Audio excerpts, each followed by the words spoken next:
Hey, this is Rhea and welcome to my show. This week I am solo recapping the season premiere of Game of Thrones. And whilst we were so sad that Rory is sick, I am so excited to be back in Westeros with all of you guys, traveling the realm. And may I just say, I love the narrative style of Game of Thrones because unlike Walking Dead, which you guys know we love to, we get to see each of the characters this week, okay? There is no, okay, well, here's 4 of the characters and then 4 the next week. No, all 30 or 40 characters, not only did we see them, but most of them had lines. That's insane in 1 hour. That's crazy. And they even introduced new people. So a lot to talk about, and I'm going to skim over a lot and miss stuff.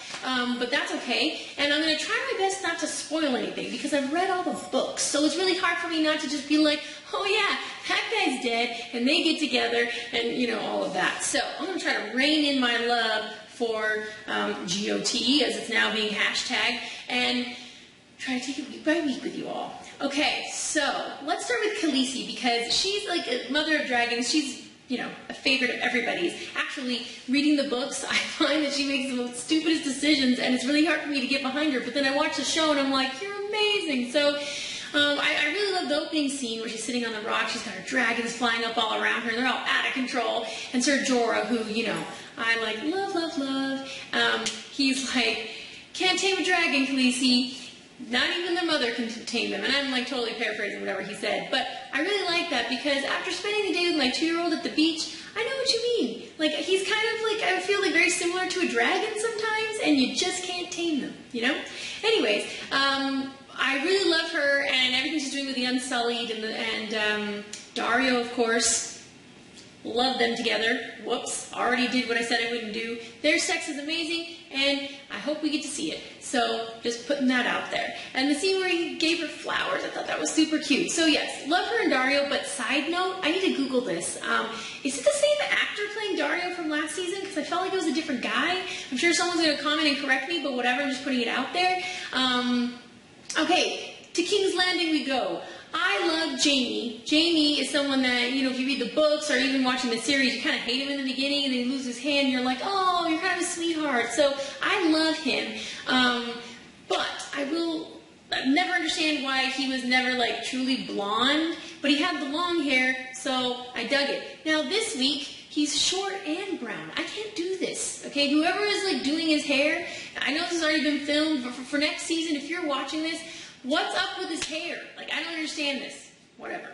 He gets a lot of heat this week, not just from me about his hair, but from his dad, who wants him to take over Casterly Rock and have a wife and kids and do all the things that a lord is supposed to do, and he's like, no. Joffrey, who's a huge giant dick to everybody, but is especially to Jaime, and then Cersei. And their relationship, for me, is complicated, because having read the books, I know that they had an amazing, like, tryst when Jaime first gets back to King's Landing, when he only has one hand, he sees her in a church and they have sex, like, right in the church, and it's like super hot and steamy, and they never have that. So this week when he says to her, how come I've come back and I travel all these ways, all these miles and miles, and I love you, and we've never even had sex, which is basically what he's saying.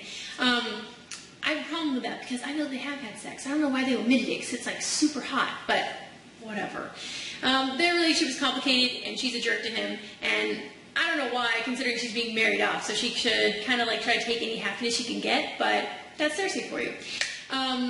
Speaking of being married off, her daughter is being sent to the Martells, and really, you may have your ideas of how that's going to go. Oberyn, he does not have goodwill towards the Lannister, and he's super upset about what happened with his sister and her kids, which was like tragic, but the Targaryens' fault, not the Lannisters' fault, so I don't really get that. More things at the Landing. Oh, Marjorie. Okay. Amazing woman. I was watching some of the marathon from yesterday, and she's just like, she's so fierce, and in her quest to be queen, like, she will literally do anything. And you know she's been trained since she was wee babe by her grandmother, who's like a force you just don't reckon with. I love the scene this week where they're picking out the necklaces. The grandmother's awesome. And I love her and Joffrey together. I'm super excited for the wedding, especially since I know what happens, and it's amazing. So, just reining it in. Okay, let's go to the wall. The wall is awesome. I'm saying everything is awesome. That's my word this week. Jon Snow is one of my favorite. I just think he's a sweetheart and also a badass, which is hard to find. And the council meeting this week was really cool. We got the backstory, or kind of like a refresher on what happened with Warren and all of that good stuff, and kind of a little taste of what's to come.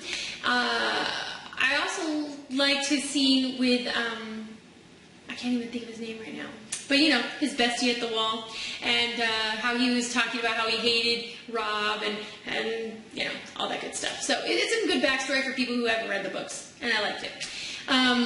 Speaking of the wall, we saw a little bit with the Wildlings. The Wildlings are so cool, especially Ygritte. I don't know how you say your name, that's how I say your name. When she had her arrow at that guy, she was like, really? You're going to rape me? I wouldn't rape her. I'd be scared to death of her. She'd break her thing off and then, like, kill you with it or something. She's crazy. But I like her.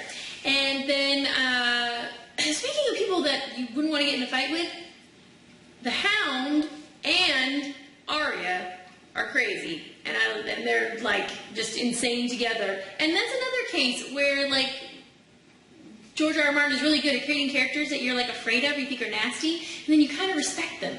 Like, the Hound is, like, a crazy mofo. And then in this, when he gets with Arya, and travels with, when he starts traveling with Arya, you kind of get to see a little bit of his humanity, which I think is super cool.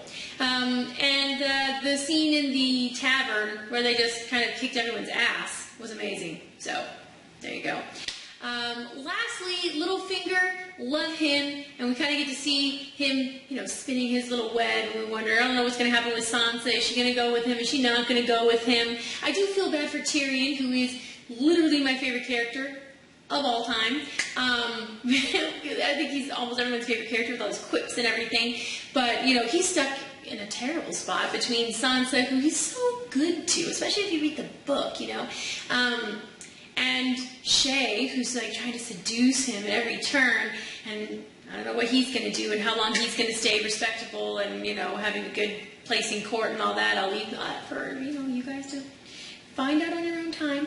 But I do love any scene with him. And just a quick side note with Brienne, there was a little scene with Brienne, and she's a super badass. So many badass women in this show, and I know people are always talking about that these days, and it's so trendy to have, like, badass women, but there's a lot of them in this show, and I love it.